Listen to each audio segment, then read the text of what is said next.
우리 삶에 중요한 단어가 하나가 있다면 샬롬이지요. 그것을 한글로 써보면 시읒, 리을, 미음, 자음이 요 세 개의 글자입니다. 히브리 말로는 그 모음보다는 자음이 중요하기 때문에 시읒, 리을, 미음 이게 같이 연속되면 그게 이제 샬롬이라는 단어인데 대표적으로 솔로몬이 있습니다. 솔로몬도 샬롬이라는 뜻이에요. 샬롬이 뭐라고 그랬습니까? 하나님과 함께 있는 상태. 하나님과 이제 같이 있으므로 우리는 주님을 향하여 찬양할 때 우리가 어떻게 찬양합니까? 두 손을 올려서. 그러면 주님이 역시 두 손을 뻗어서 우리를 안아주는 그 이미지가 바로 샬롬의 이미지, 예배의 이미지, 평강 그리고 동행의 이미지입니다. 솔로몬이 그 모습을 처음에는 잘 보여줬죠. 그러니까 솔로몬을 보면 샬롬이 무엇이다라는 것을 확연하게 알 수 있습니다.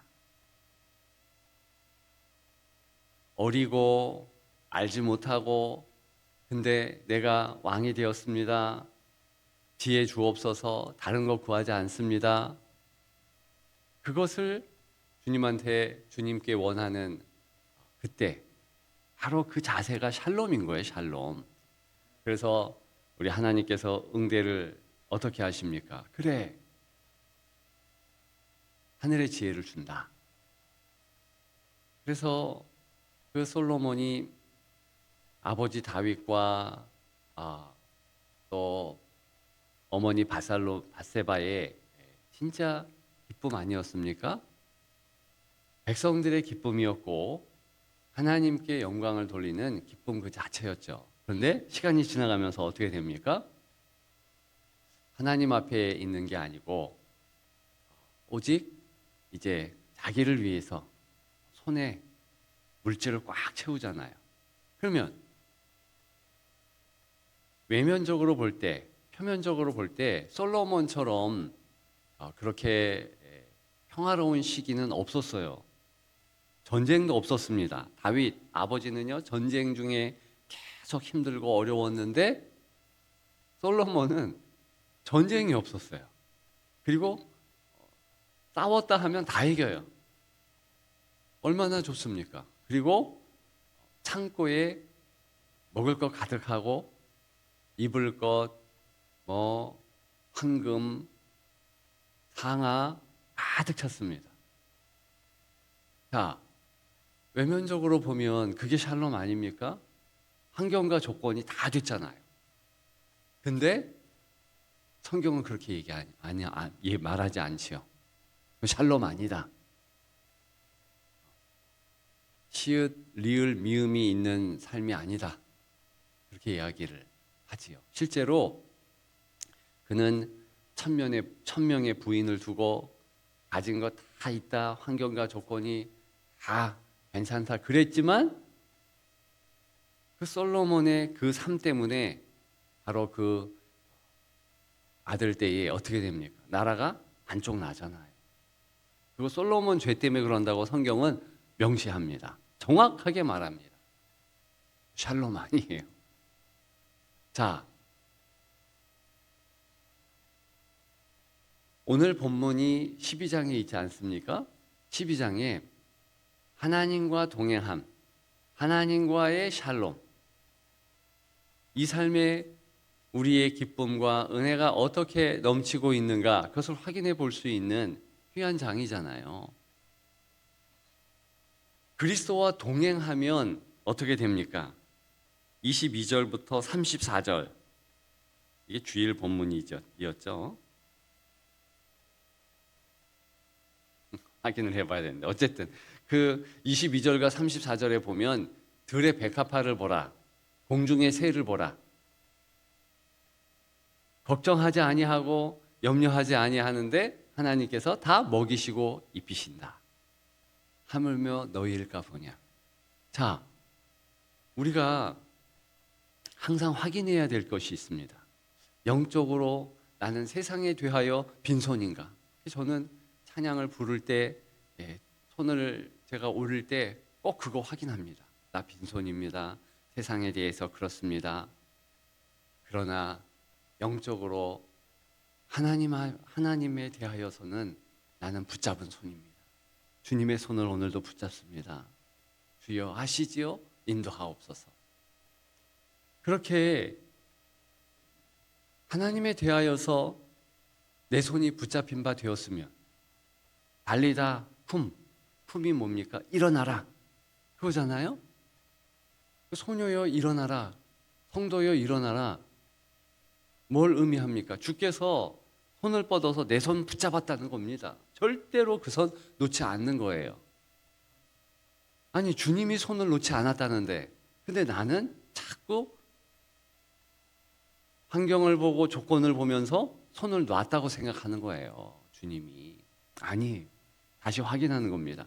염려가 없는 것은 주님이 나를 붙잡아 주셨으므로 들의 백합화, 공중 나는 새. 하나님께서 다 먹이시고 입히시는데 내가 하나님의 자녀인데 그 먹이심과 입히심이 내게 오늘 있지 않는가? 이거 확인하는 겁니다. 그게 22절부터 34절이에요. 제자의 삶이 그래야 되는 것입니다. 샬롬의 삶인 거죠. 그리고 35절, 48절, 35절부터 48절 어제 본문이죠. 어제가 화요일이니까 22절부터 34절은 월요일이었겠네요. 자, 청지기의 삶이죠. 그래서 제일 중요한 복구를 제가 어제 뭐라고 말씀을 드렸습니까? 37절 그 종들은 복이 돼 있으리로다. 내가 진실로 너희에게 이르노니 주인이 띠를 띠고 그 종들을 자리에 앉히고 나와 수종들리라. 이게 영적 신비인데요. 분명히 주인이 떠나갔다라는 차원인데 우리 삶에서 우리가 청지기적 삶을 살면 어떻게 되느냐? 주님이 서빙하는 거예요. 주님이 우리를 수종 드세요. 이게 놀랍지 않습니까? 이게 동행의 삶이에요. 그러니까 충만이라는 것은 뭡니까? 충만. 그러니까 주께서 나와 함께 하셔서 이 짝을 이루는 겁니다. 주님이 일해 주시는 것 분명히 있어요. 내가 할 일과 주님이 할 일이 확연히 다릅니다. 나는 그저 두 손 올려서 주여 영광 돌립니다. 찬양합니다. 받아주옵소서. 기도하는 자의 모습이고 주님이 일하시는 거죠. 지혜가 뭡니까? 그게 지혜 아닙니까? 내가 할 일이 따로 있고 주님 할 일이 따로 있다. 나는 한계가 있는 유한한 존재이다. 정확하게 내가 하지 못하는 일, 하나님이 하시는 일, 요거 구분만 하게 되면 그러면 그것이 지혜 있는 자, 샬롬의 삶을 사는 자, 동행하는 자예요.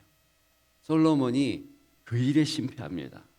처음에는 지혜 있는 자로 스스로도 다 사람도 인정해 주었지만 나중에 이게 모호해지는 거예요. 하나님이 할 일을 지가 하려고 그래요. 어떻게 됩니까? 완전 엉망이 되죠. 큰일 나는 겁니다.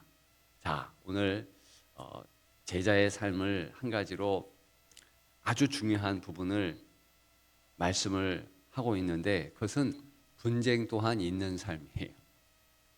염려도 없고 청지기로 살아가는데 분쟁을 각오해야 한다는 것입니다. 이것은 당연한 거예요.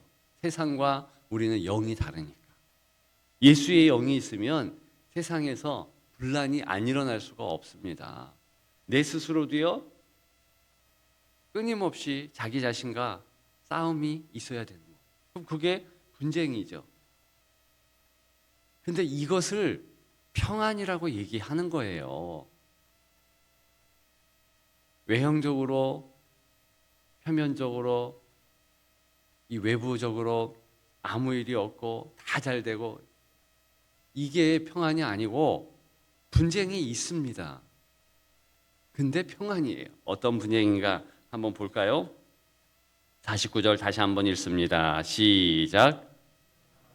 강에 던지러 왔노니 이 불이 이미 붙었으면 내가 무엇을 원하리요? 50절 나는 받을 세례가 있으니 그것이 이루어지기까지 나의 답답함이 어떠하겠느냐. 아멘. 주님이 지금 말씀하시는 거예요.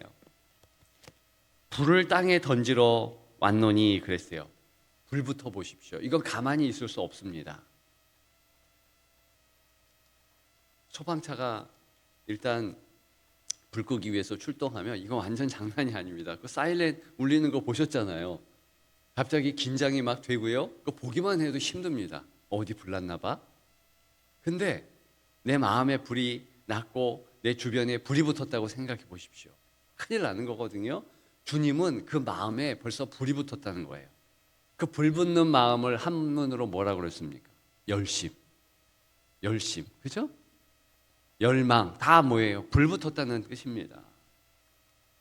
그러니까 주님은 우리를 사랑하시고 우리의 마음을 뺏어가려고 하는 공중 권세 잡은 자, 이 가만 안 두겠다. 그런 마음이 질투하시는 하나님 마음이라고 그러잖아요. 질투라는 단어가 그거거든요. 절대로 내가 사랑하는 자를 이 더러운 영에게 빼앗기지 않는다. 권세 잡은 자에게 빼앗기지 않는다라는 그런 마음이 유일한 하나님의 마음이 질투하시는 하나님의 마음. 그 마음을 오늘 불을 땅에 던지러 왔다. 내가 불 붙었고 나를 사랑하는 제자들도 불이 붙었다. 우리가 돌아오는 주일날 세례를 받습니다. 세례 받는 것은 내가 이제는 주님을 위한 공적인 삶을 살겠습니다 라는 외적 선포하는 날이에요. 주님도 세례를 받았습니다. 주님의 세례는 뭘 의미합니까? 우리를 위해서, 인생을 위해서 공적인 삶을 이제 살아가신다라는 그런 사인인 겁니다. 그러니까 예수님의 공생애는 우리를 위한 삶이고 우리의 공생애는 주님을 위한 삶이에요.